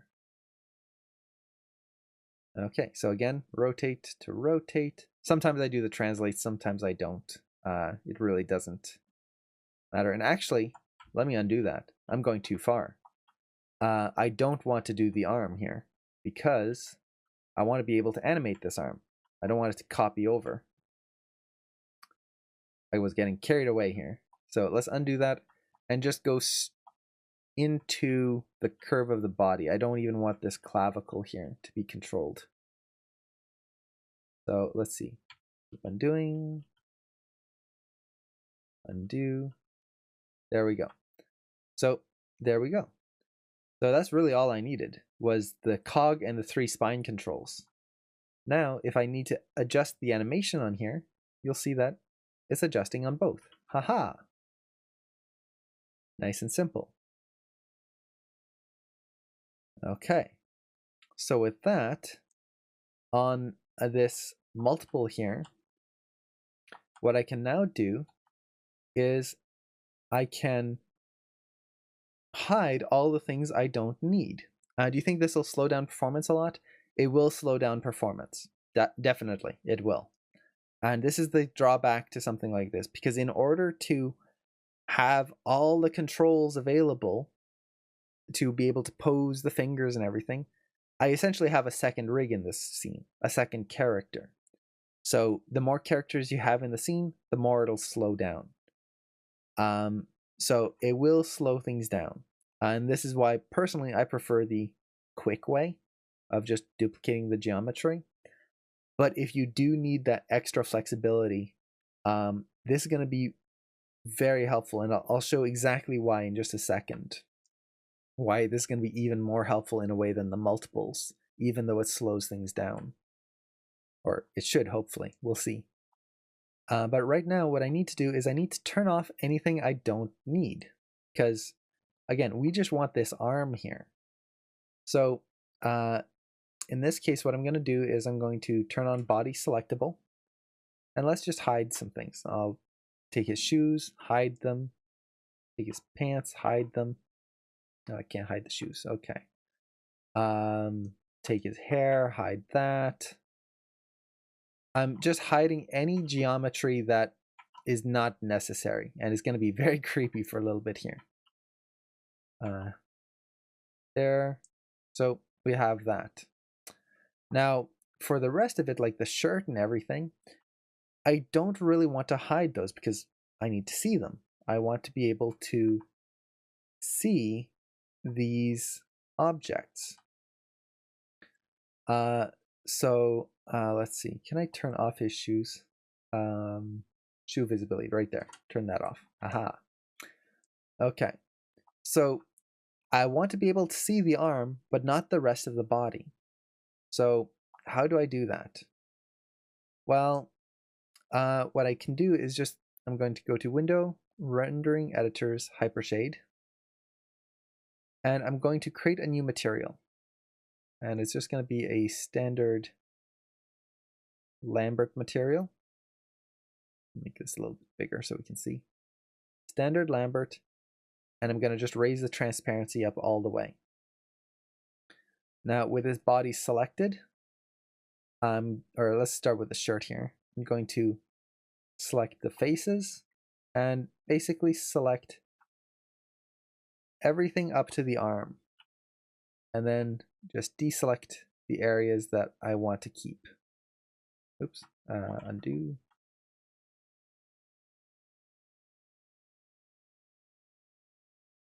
There we go. And deselect that. Deselect that. Oh, I should be doing this with a mouse instead of a tablet. Typically with selections like this, I like to use a mouse. It's a little easier to not deselect things by accident. Okay, so something like that. With that done, I can find my Lambert material. Right, where are you? There you go. And assign material to selection. So what that'll do is it'll just make the shirt transparent on all the faces that I had selected. I can do this with the body as well. So this time I'm just going to select the arm. And to make this simpler, select the body, isolate select, like so. I'm going to select the arm, like so. Let's see. Oh. And Maya's thinking. There we go. Make sure I don't have more than I need. So deselect that. And it's running very slow here because I am screen sharing.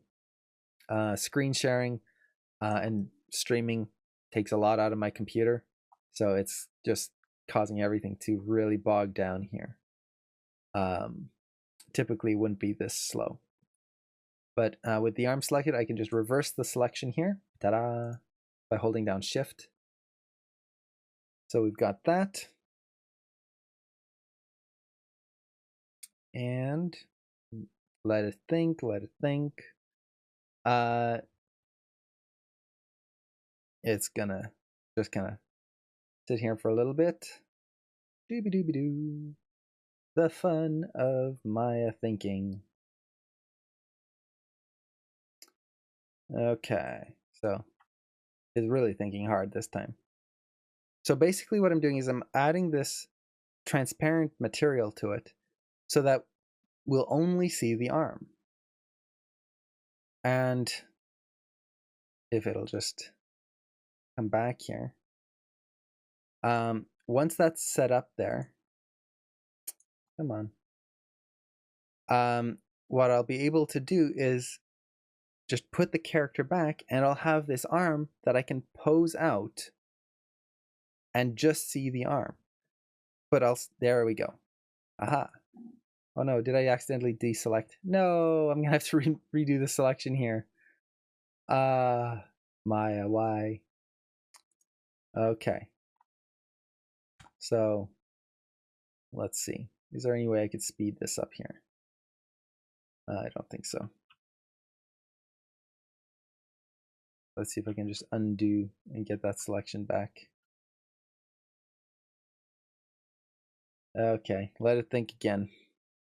So, the main goal of this is to create a puppet that follows along with my main character that's going to move and animate with them, but I still retain that ability to move that one arm that I'm interested in.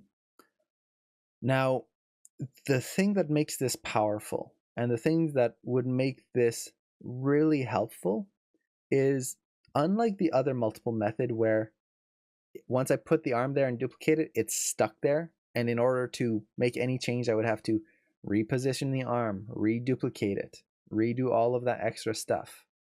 By setting this up in the beginning here, at any point, if I need to adjust that hand afterwards, all I have to do is adjust the animation on that arm.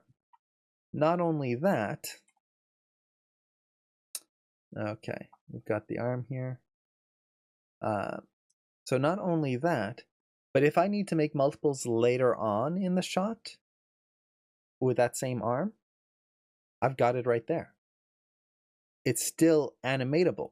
So I can move that multiple around wherever I want. And since the body of the character is going to follow no matter what, I can create multiples across 100 frames. Like if I have a 100 frame shot and there's needs to be multiples every few frames, I can just create it and reposition it at any time, and all I'm doing is adjusting the visibility of the character instead of having to create 50 or 100 multiples that I can then not edit and need to go back and tweak one at a time individually. So this is where that would come in handy. Now I just wish this would select a little faster for me here. Let's see, how can I speed this up so I can, because all I need to do is select the other side of the character right there. So let's try that again and let it think. I could just stop the stream and then do the selection and start the stream back up. That would be probably way faster, but then everyone would get kicked out, which that would not be fun. So we'll let it sit here. But yeah, so that's the kind of the point of doing it this way. And it's a little bit more work setup wise. Like you can see, we haven't even created our first multiple yet. But by doing this, we will create a setup that we can then work faster with. And this is a setup I would do before even approaching too much animation. And what I should have done, kind of in hindsight here, is I should have hidden the character's geometry before I created the connections. That would make things run much faster as well. Once you create connections, that'll automatically slow things down, especially when you're selecting geometry. So if you hide everything you don't want first, then create the connections, it'll go much faster. There we go. Haha, finally. So let's open up my Hypershade. Which window is this? Don't need that one, don't need that one. Don't need that. Don't need that. Do I even have the Hypershade? Hey, there you go. Okay, so assign material to selection. Okay, so there we have it. There's the arm. Now let's turn off isolate select here. And ooh, we've got the teeth in there. Let's hide those. Don't need to see that. That's just creepy. And we've got all these extra controls here. Now what I'll do is I'm just going to create a new layer here. And I'm going to select all the controls I don't need for this rig. And actually, let me make sure that I can't select the geometry of the rig anymore. There we go. Now I can just select the controls. And I'm going to add them to this layer and hide them using this layer here. Like so. Don't need to see those, don't need to see these, and don't need to see these. Add. There we go. So now we've got this arm, this extra arm, with controls that we can move and animate, that we can then just take this root control here, this layout control, put it back into position, and I need to make a multiple. There we go. I can just move this wherever I need, and I can adjust it. I can do whatever I want. And if at any time I need to kind of adjust that animation or clean up my arc a little bit, or maybe I really want to just go all out, and even on this one frame I want to pose out some fingers, boop, there we go. I can do that. So you can see it took a little bit longer, but we now have a setup that works. Now so we've got this here, but you can see the arm is still there when it shouldn't be. So to fix this, I'm just going to select my layout control for the multiples here. And let's see, do we have a visibility, master visibility here? No, doesn't look like. So what we can do is just go to Window, Outliner.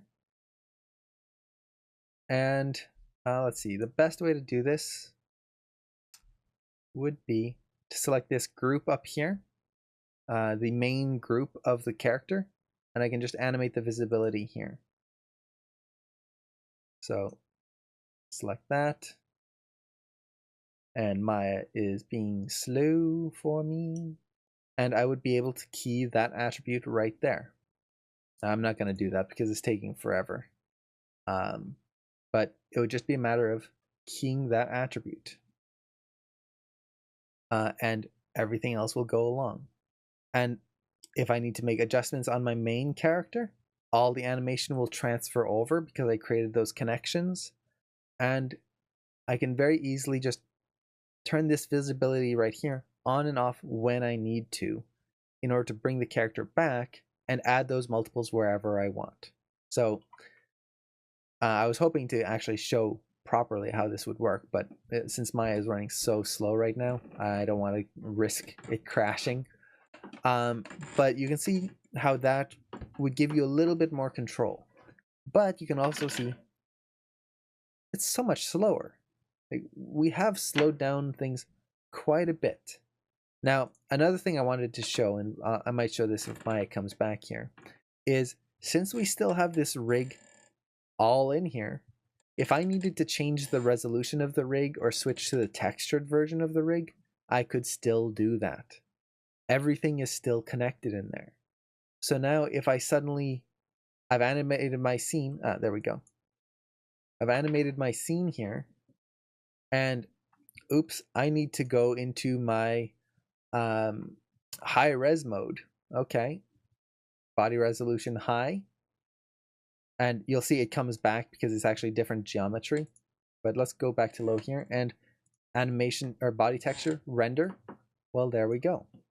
Now again, since this is using a different texture, I would just need to reapply that transparency material to all of these. But once I do that once, it'll apply to the rest of the shot, and it is all connected. I don't have to worry about, oh no, I made all my multiples, maybe 100 of them, with the low res model, and now I need to go to my high res model. I have to remake every single multiple. With this, I just switch one setting and then poof, everything's into high res mode, including all my multiples. So it can be helpful in that sense. Everything would work well if you unload the reference and then reload. Yes. So if you do find that the scene is just super slow, I want to animate much faster, you can always go to the reference editor, and just for while you're making your main animation, turn off the multiples So that's this one here. I'm going to uncheck that. It'll get rid of the multiples character, speed up my entire scene. I can animate and then only bring that character back in when I'm ready to work on the multiples.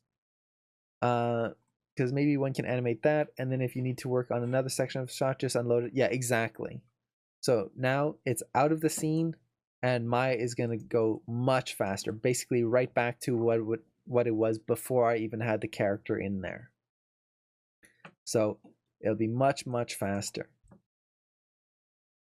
And this applies to any shot. As soon as you have more characters in your scene, the more it'll slow down.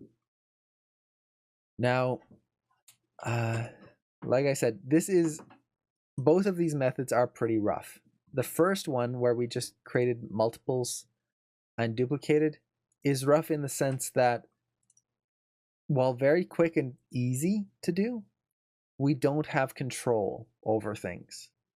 So in most cases, this is going to be perfect because multiples last a whole 1 frame. That's 1/24th of a second. And if you're on video games, that's 1/60th of a second. People are not going to see that. So does it have to have the high-res textures? No. Does it have to have every finger posed out perfectly? No. You would probably want to pose them out first. Don't let them just be bland like this. But you can always select the geometry here, and then I could just select, for example, if I wanted to quickly pose this finger out, select the faces of the thumb, move my pivot point, and then just rotate it like so.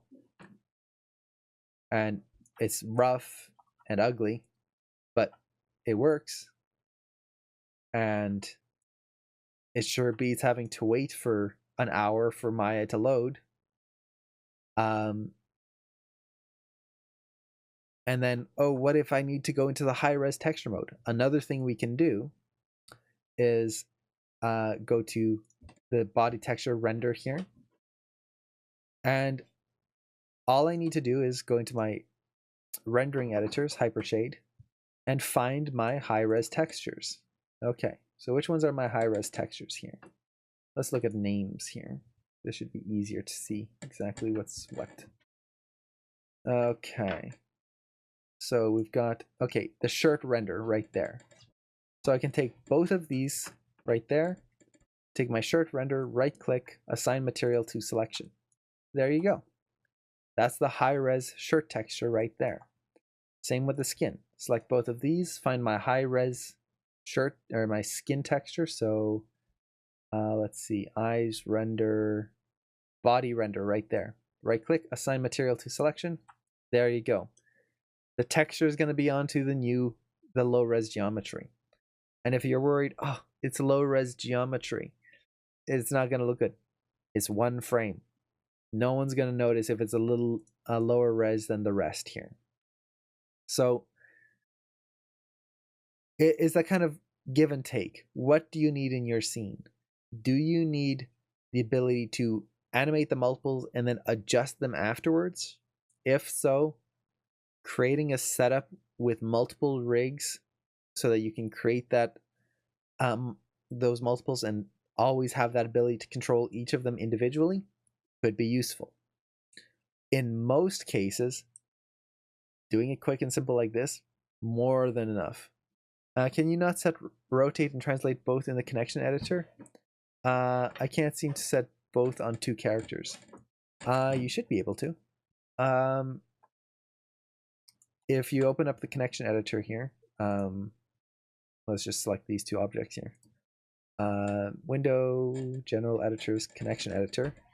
So we've got the shirt multiple 1 on the right side, left side, shirt multiple 2 on the right side there. So 1 and 2. All you need to do is find the translation and rotation. So that's usually right here near the bottom. So translate and rotate right there. And all I need to do is click on one here and then on the other over here. Now you'll notice sometimes it's grayed out. typically that would mean that there's already a connection in place. So let's see. Translate Y to translate Y. Let's see, for some reason this is not connecting. I think it might be because I don't actually have any animation on here or anything. So let's take this, translate Y, move it down. Let's see. Yeah, interesting. Why do you not want to connect to the same attributes? Let's see, let's try deleting history on these things. Interesting, I've actually never run into that before. I'm hitting that problem. Interesting. I'm always interested to see problems like that because for some reason it won't connect to the same attribute that it was connected to before. Okay, so if that's the case, what we can do is just connect things in a different way. The connection editor basically creates a bridge between two attributes. Well, if we can't do it this way, what we can do is select both of these objects and go to constrain, and let's do a parent constraint here. We'll make sure that maintain offset is turned off, and then you want to make sure that translate and rotate connect together, and then hit apply. And what that'll do is it will connect both objects together. Now, let's see. What is going on here? Oh yeah, the pivot point's changing, that's why. I want to select both of these, modify center pivot. That's going to help. And actually, yeah. So with this, if I select this and then select the other object, I can constrain, and it'll depend on how you orient the characters. Sometimes you'll want maintain offset on. If you've kind of separated them, you'll want to turn that on and hit add. But now you'll notice that as I rotate one, it affects the other. I've created the same thing. It's a connection between two attributes, but just in a slightly different way.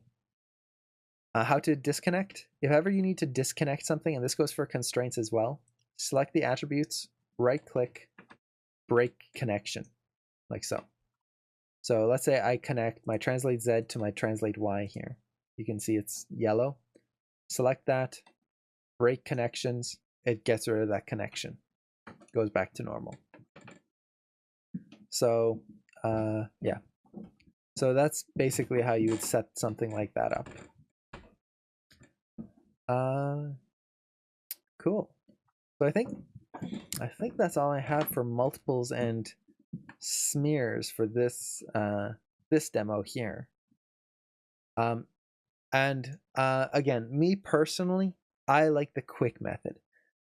I could spend time rigging something up, and it can give me a lot more control. But usually, multiples and smears I'll add on once I have most of my animation prepared and kind of ready. And then when I'm animating, I like to plan it all out like this first.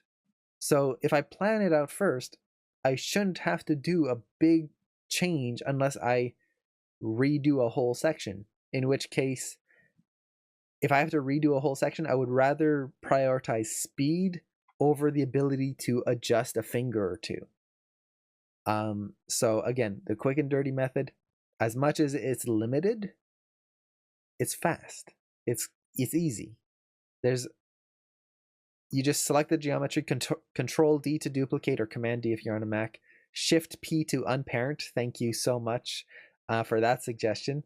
And then there you go. It's done. It's in place. And if you're worried about, oh, I gotta save that arm position, and so I can retweak it later, it's not hard to just put the arm back into place. So there we go. And we get this nice multiple. Cool. So I think with that, let's see.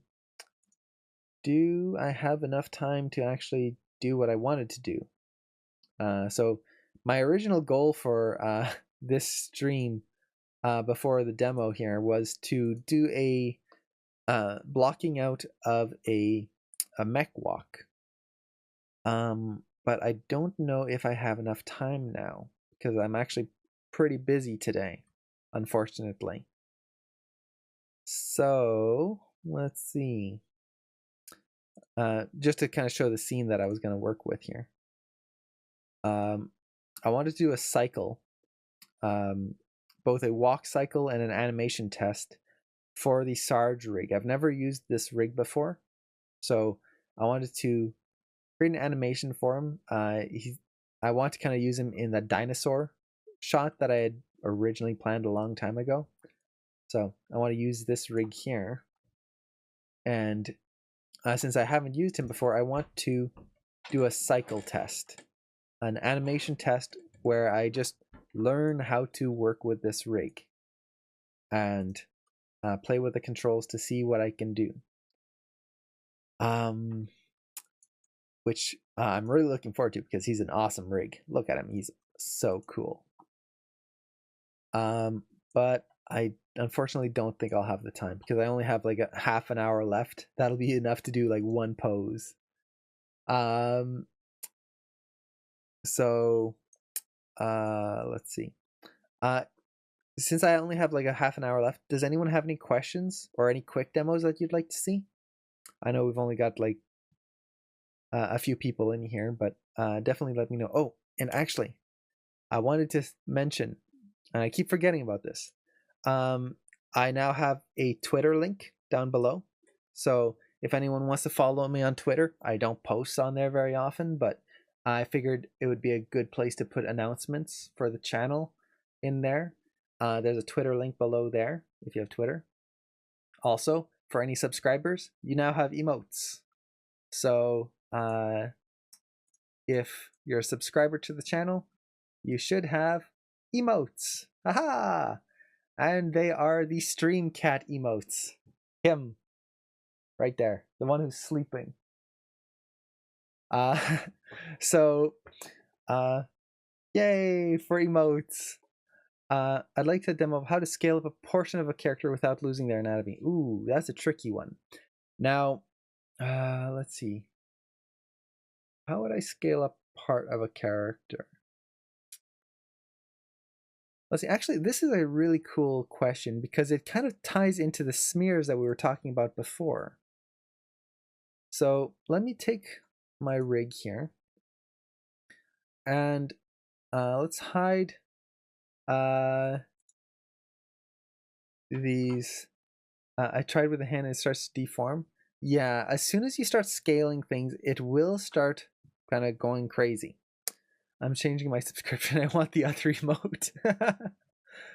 I'm not sure which emote is tied to which subscription channel or whatnot. I wanted to kind of stack them in a way that made it so that the most useful emote would be for like everyone.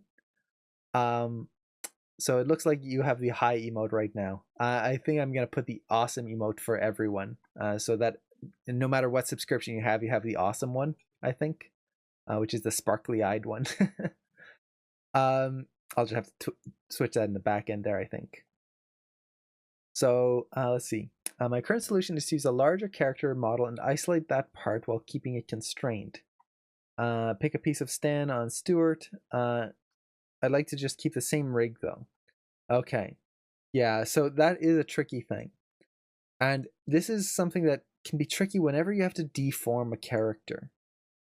So let's say for this example, I want to just kind of really deform this hand, make it huge, and just kind of have it extend or, I don't know, flatten or something. Well, how do I do that? Let's see. On some rigs, you can scale things. So there is a hand scale attribute. Haha, like that. That's typically not what you'd want for something like that. That's just going to look weird. Yay! Emotes, yay! So what if we want to do the whole arm, like starting from the arm? Oh, Duh. I forgot to transition over. Ta-da! Okay. Did I draw these? No, I got those emotes done by Nichterhorst, who is an awesome animator, and I've met her at CTN a few times in person, and she's just an awesome person in general. Super, super nice. And she created these emotes for this channel for me.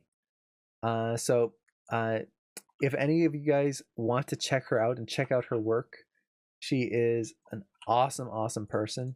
And this is her channel. It's Nichterhorst. So she usually streams, I think she usually streams kind of at the same times I do, Mondays, Thursdays, and Friday, I think. And she'll play video games. Sometimes she does a lot of artwork. She just did a commission where she was doing artwork for a tattoo, which was really awesome. And she has just really cute and adorable work. Okay. So let's say I want to deform this arm, but I want to deform it so that it kind of expands from the shoulder outwards, but without deforming the whole character and breaking something. I'm switching over to Dog Girl. Oh, take care.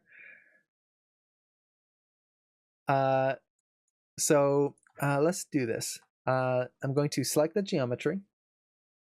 So body selectable, turn that on. And I'm going to select, just kidding. I'm going to select the geometry of the arm that I want to deform. So let's select, I'm going to select the vertices. Like so. Let's see, and deselect what I don't need. Make sure I've got everything. Like so. So let's say I want to deform from there. Now, what I'm going to do is I'm going to go to Atom Deform Lattice. You can also go under, I think, Modeling, or yeah, Deform Lattice right there. It should be the same thing. So deform lattice. And what a lattice deformer does is it creates a box around the selection you've created. So in this case, I can increase my divisions here. The divisions will give you more details that you can adjust. So let's go something simple enough-ish. So we've got this box around the arm. Okay. Well, now I can select the lattice points of this box and start to deform them. And actually, this would be another good way to create a smear, because you can see just how big that hand got right there. If I select these, bleh, there you go. Now he's oozing. So actually, I hadn't really thought of this before, but this would be a great way to add a very quick smear, because I could just take like the ends here, rotate them. Let's bring this down here. Well, I'm really glad you asked this question, because I don't know why I never really thought of that, of creating smears this way. Like, look at that. Look at how much I can bend that, and I can stretch it. Ugh, there you go. And the nice thing with this is you can see just how quickly I can shape things here. Let's kind of bend this upwards there, like so. And what's cool about lattice deformers, and in theory you can still animate, exactly, that's what I was just about to say. If I needed to adjust my animation here, it's still connected. Now the problem with this is, as soon as you move it, what will happen is, because of the history, your animation is going to move outside of the deformer range. And this is kind of the negative about lattice deformers, because if you're not careful, you'll get this. You can see his hands going back to its normal shape. And if I undo this, it'll become apparent why that's happening. So let's select all of that. There we go. So the arm is back in position. When I'm moving this, if I take this hand and it moves outside of that box, so you'll notice those fingers are outside of this box here, and I move these, they are no longer affected. They have to stay within that box. And this is where lattice deformers become tricky, because if you move something, it doesn't connect anymore, or it doesn't follow that box.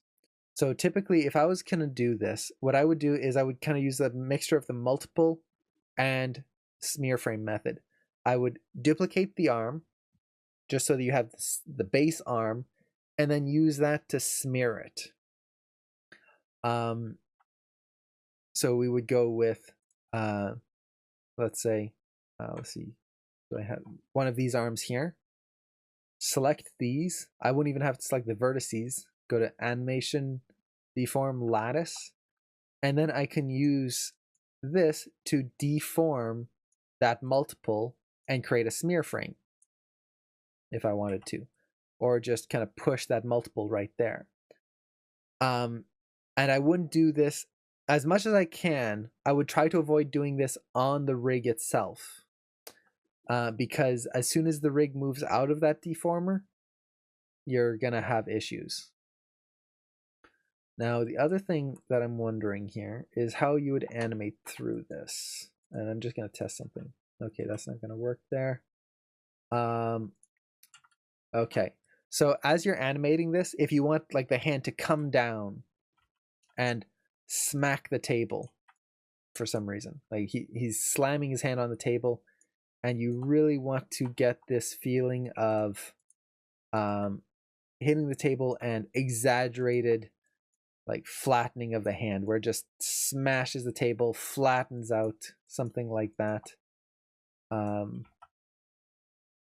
And we're not even seeing it in the view there, but let's say something like this, where it just kind of expands and you get that. So you smack down, it goes big, and then you want it to go back to normal. What you would do is you would animate the envelope here. So this will allow you to transition from one to the other. Hey, Metric D, thank you so much for the follow. I apologize that this notifications aren't working. I don't know why they're not. I have no idea why. But thank you so much for the follow. I really appreciate that. So with this envelope here, you can see I can animate that in and out. Hey, there we go. Now it's working. Aha! I got it working. A little laggy, but it's there. So lattice deformers, you do have to be careful. Again, the main reason being, as soon as you move the arm outside of the lattice, you're gonna get distortion like this. So you're gonna want to animate on a specific frame, and really watch your animation, how it transitions across like that. And that's kind of the reason why, as much as possible, I would try to do it on separate pieces of geometry, like this arm here. It just gives you more room to expand your arsenal without having to go, oh, I'll just tweak the shoulder a little bit, oop, and then it ruins your whole smear. So yeah, that's what I would do. And then if ever you're done and I don't want to see this lattice deformer anymore, it's just getting in the way, go to select this object here, in this case, edit, delete by type, history. And this is something you cannot do on a rig. If you delete the history on a rig, you're going to delete the history on the rig and you're going to break something. So in terms of a rig, you're going to have to leave that deformer there. Hey! So with separate pieces, you just have that extra control over just how much you can envelop something, how much you can distort it, and then get rid of the distortion afterwards, if you're done with it and you don't want to have to deal with seeing the deformers all over the place anymore. So yeah, let's see. Not seeing an envelope. If you create a deformer, it's actually kind of hidden. So if I create the lattice deformer here, it's under outputs, FFD FFD1. If you open that up, it should be right there. It's not going to be under the main area here, the FFD1 lattice. It's not going to be under the shapes. It's going to be under outputs. Starting with Maya, so I'll keep an eye on your stream. Oh, nice. I'm glad that they're clear. And best of luck with Maya. I've been using Maya for, if I say it's going to make me feel old, 15 years now. Oh boy, 15 years I've been using Maya now. I've been an animator for 7 years. And before that, I used to do modeling, rigging, texturing, all kinds of stuff. Just a little bit of everything. And I love Maya. I still use it now. Like, it's one of my favorite programs. It's so cool, so much fun. But it is a monster to learn. For anyone who is approaching it and completely new, I wish you the best of luck. And I don't mean this in the kind of, oh, be careful, it's scary.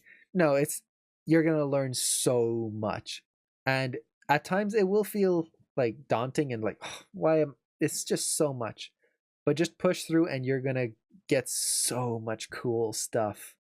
This seems like a much more sophisticated version of matte tracking. Yeah, exactly. It's kind of like that in a little bit. But Maya is an amazing program. You can do so much, especially with newer versions of Maya. They have the Arnold renderer built in. If ever you've been interested in rendering, oh, Arnold is beautiful. I love Arnold. It's such a great renderer. So let's see. What else can I show here in terms of smears? Doobie-doobie-doo. Yeah, it's quite the experience, definitely. You also have blend shapes here. This is for creating blend shapes. These are animatable shapes that go from one to the other. That would not really work with what we want here. Now, the one nice thing I should mention this is if ever you've adjusted your lattice here and you go, oh, I broke it, and you want to reset it, this is a very useful thing. Just go to anim deform lattice, reset lattice. That'll get you back to the beginning. That's actually, I always forget about it, but it is so useful because sometimes you move, this is especially useful when you've got a lattice like this. If you're dealing with a lattice like that, where you really need a lot of detail, and usually you'll never need this much detail, but if for some reason you need this much detail so that you can control every single aspect of this shape, having that reset lattice is so nice. It is a lifesaver because when you're dealing with this many points, it becomes nightmarish. You also have remove lattice tweaks, which kind of does the same thing and just kind of puts everything back to normal. So there we go. Let's see what's under here. Okay, yeah, this is just a shortcut to the deform menu that's in under modeling here, which has a bunch of other deformers, which let's kind of go through here because some of these deformers might be kind of cool to play with. So let's see, deform, open this up. We've got lattice that we already used. Let's see, we've got nonlinear deformers. Basically, nonlinear deformers are deformers you can use to control things. So this is a bend deformer, and I can use this to add curvature to something. This is usually very useful if you're creating something like a pipe. So let's create a polygon cylinder. Let's just make this pipe-like. Let's add some divisions. So let's add some divisions. We'll go high. We'll just go 20, like so. And I'm going to add a nonlinear deformer bend. Okay, like so. And what this will do is allow me to curve it like that very easily. And the nice thing with this is, let's say I want to animate a spear, and the character throws the spear, it hits the ground, and it goes boing in the ground. Well, right now that doesn't really work. That's just going to look weird. But I can change the low and high bound attributes and the envelope to change where that bend is. So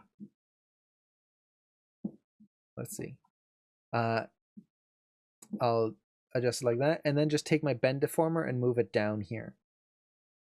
Ta-da! Let's increase the high bound so it goes past the end there, and now, boing! There we go. Easy. Now I've got this piece of geometry that I can just animate this curvature control here and get this wagging, either wagging or kind of shaking effect. No problem. Let's see, what other deformers do we have? Another one that I like is the sine deformer right here. And sine will basically, if you've ever done math class and you've learned about cosines and sines and all of that stuff, that's what this is. And you can basically just create this effect here, and then you can see, ring. Look at that, that's cool. And if I just take the offset, aha, now I've created a fish. And you can imagine if I create a very basic fish model and then just add a sine to it and then play with this offset, or let's say this is a snake or an eel. Well, there we go. Simple animation. Now, oh, take care, Sin. Have fun walking the dog. And you use the emote. Yay! So this would not be something I would use for like a finished piece of animation, but just to get a fish moving through the water, and just very simply, definitely useful there. You have squash, you have twist. Twist is another useful one, although we're not going to see too much of that there. We have wave deformer, which let's see if we'll actually see anything here. Yeah, it's not the right direction, so let's kind of turn it there. And now I've just created this buckled look to it. So kind of like that. Ta-da! So deformers are amazingly helpful to just kind of build in shapes or to adjust shapes globally. Hey, Azrin, how's it going? Welcome to the stream. Let's see. Yeah, so deformers, hugely helpful. And while I'm thinking about it, I want to put these back to their default color here. So let me open up my Hypershade.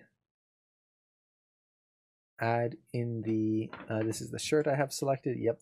And I want to add the shirt anim, assign material, and then skin anim, or body anim. There we go. Now that multiple looks better. That's better.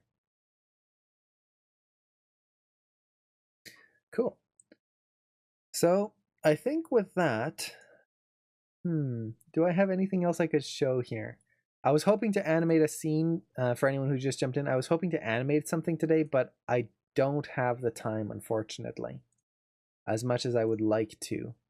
The multiples demo kind of took a little bit more time than I had planned. So I might save the animation for tomorrow where we can really dig into it. So I think for now, unless someone has a question, we might call it here. I hope this stream was helpful for people. I hope you guys learned a little something from it, and hopefully multiples and smears are going to be a little bit more accessible for you. So what is the plan for today? Oh, I actually have to get going.